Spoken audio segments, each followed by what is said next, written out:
Welcome back to another volume of truly disturbing tales from Reddit. Today we're going to be narrating 3 new unsettling stories, taken directly from the platform. I encourage you all to sit back, grab a snack, and enjoy these terrifying personal accounts. Now, without any further delay, let's jump right in.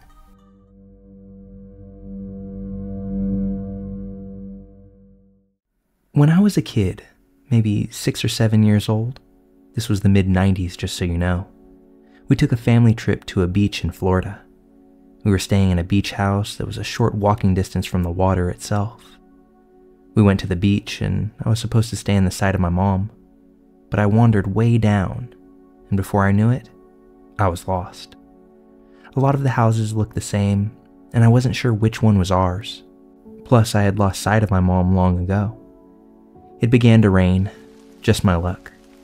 I came to a path that I was pretty sure led back to our house, only it didn't lead to a house at all, but a parking lot instead. Inside the parking lot, there was a big, dirty van parked there. It was the only vehicle around. I was about to turn back when I noticed an overweight woman with brown hair and a hot pink tank top and those big, clunky, thick glasses that were popular in the 80s. Waving and smiling at me from the passenger seat of the van. She said something like, "Oh my, it's raining. Where's your mommy at? Let us take you to her. It's dangerous to be out here by yourself. You could get struck by lightning." She was very friendly, almost overly so. In the driver's seat was a very overweight man, shirtless, hairy gray chest, and some clunky-looking gold chain. He was wearing yellow-tinted Elvis shades and staring directly at me. He was also smoking a cigarette, which, as a child, I equated with being bad. The woman stepped out of the van and knelt down to me. She asked how old I was. When I told her, she gleefully remarked, "We have 2 boys your age at our house. You should come over and spend the night. We've got movies, Nintendo, and in the morning, we've got all types of cereal." I'd been taught all about stranger danger, but at this point in my life, no adult had ever given me any reason not to trust them. The lady continued talking about stuff like how the boys had go-karts and how they liked to drink chocolate milk. She made it seem very enticing for a 7-year-old kid, and at this point, I all but trusted her. I mostly liked the idea of getting to play with some kids my age. But then I remembered that I needed to ask my mom first, and I told her this. She said that that was no problem, and that they lived just up the road, so my mom shouldn't mind one bit.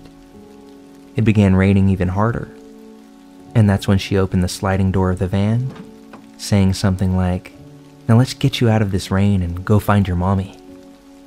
I knew logically that I shouldn't do this, but the lady seemed really nice, and I was desperately wanting to get out of that rain. As I began stepping towards that open door of the van, I noticed an awful stench that almost made me gag. That's what set off alarm bells in my head, that something wasn't right. There were cigarette butts all over the floor. I looked up at that fat man in the driver's seat, and not only was he staring at me with this menacing glare, but he had this real creepy, toothy smile, and all of his teeth were stained a dark yellow. I could pick up on this very up vibe coming from him. I knew that I should run, but the woman was ushering me to hurry up and get in. Her demeanor had changed, no longer friendly and inviting, but demanding, and literally trying to push me into the van. She sounded angry when she said, "Get in already," in a tone that was the complete opposite of how she had sounded just moments before. I jumped to the side and started running as fast as I could. The woman managed to grab onto my arm or wrist, but somehow I was able to break free and run back towards the beach. I think she tried to chase me, but like I said at the beginning, she was incredibly overweight. I made it back to my mom on the beach, who by that point was freaking out when she had lost sight of me. I tried explaining what had happened, but I don't think that at 7 years old, I was able to convey the gravity of what had happened. And I don't think that I truly understood it myself. All that said, I was ecstatic to be back in the possession of my mom, back in safety, and I could tell that she was relieved that I found her as well. No longer in the mood for waves or sand, we began the trudge back towards the house that we had rented. We reached the wood-slatted pathway that separated the beach from the residential street that our rental sat upon with no problem. I felt this sense of relief sweep over me as we got closer and closer to the house itself. But that feeling whooshed away in an instant when, just before we were set to cross the street, that same white van comes ambling down towards us. That same heavy couple in the front seats, staring practically through me as they slowly went past.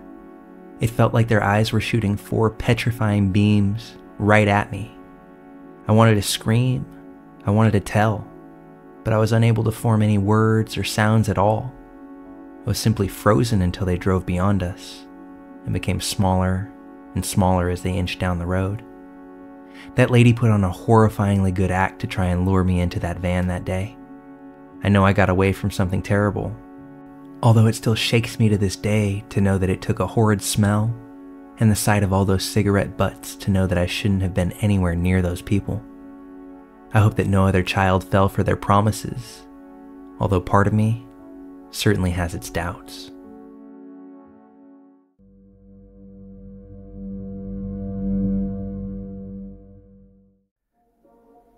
My name is Mark, and I currently live in Portland, Oregon.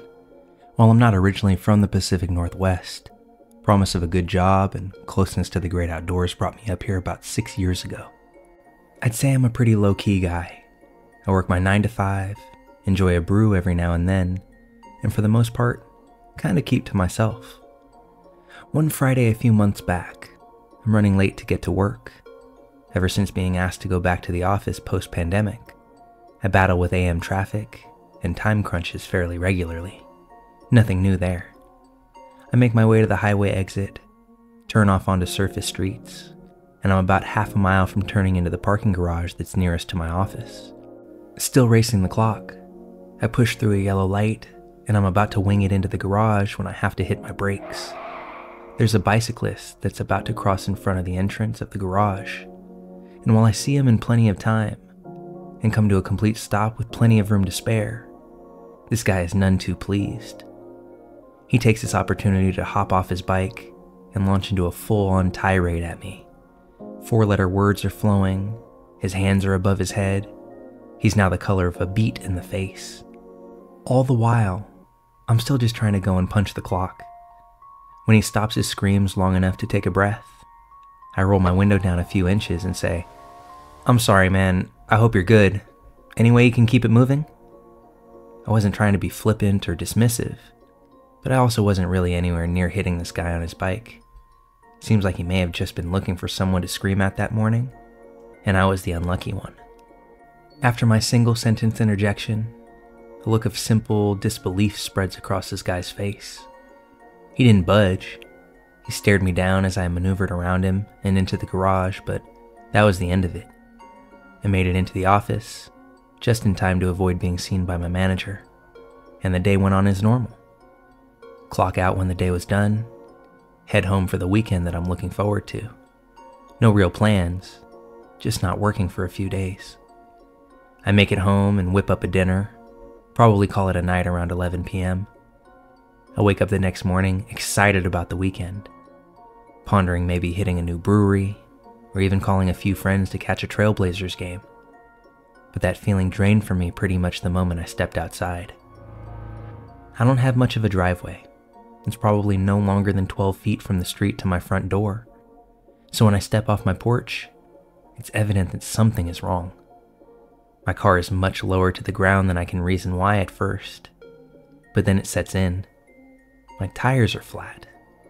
All 4 of them. That's what I think until I can investigate a little bit further, and I see that they aren't flat. They've been slashed. As I'm walking around the car, I happen to notice an index card tucked neatly under my driver's side windshield wiper.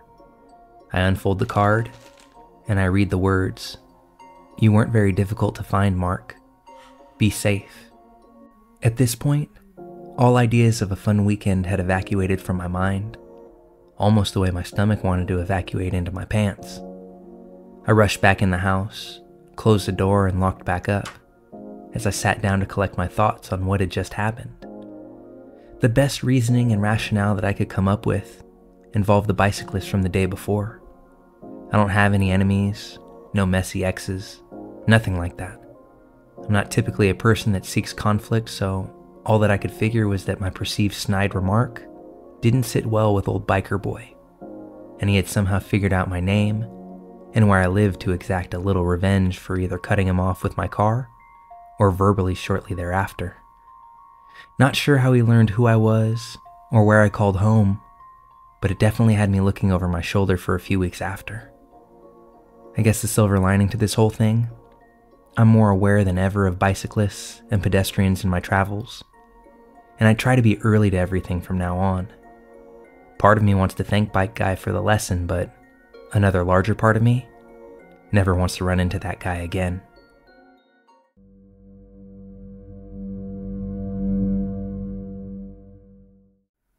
I'll be the first to admit that this story isn't terrifying by most means, but I definitely got a great deal of catharsis from telling it.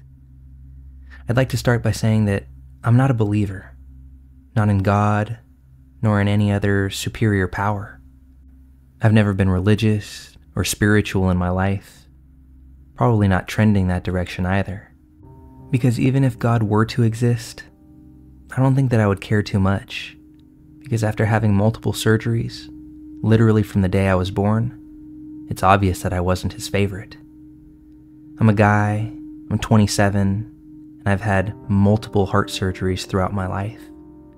Started off as a heart murmur with an open heart valve repair when I was born, went on to have an aortic valve replacement surgery when I was around 16, a stent placement in the coronary artery near my heart at age 23. I'm finally in the clear now, and don't have any showing problems, at least for the near future. Surgeries had all gone great, until the third one, that is. The stent placement didn't go as planned, and the balloon inflated early, stopping my heart almost immediately since the coronary artery had been cut off. I was actually clinically dead for 3 minutes. In those 3 minutes, it felt like an eternity, and I felt as peaceful as ever. Like when you come back from a hard day at work with nothing to do for the rest of the day, and you know that you have the day off tomorrow. I remember loving that feeling, but not seeing anything. Not black, not white, no lights, just nothing. Like a transparent background that goes on and on and on. Just as I was getting used to the feeling of, quote, laziness, I heard the voice of my grandpa, who had passed away in 2018. He said, "You shouldn't get used to it. You're not staying long."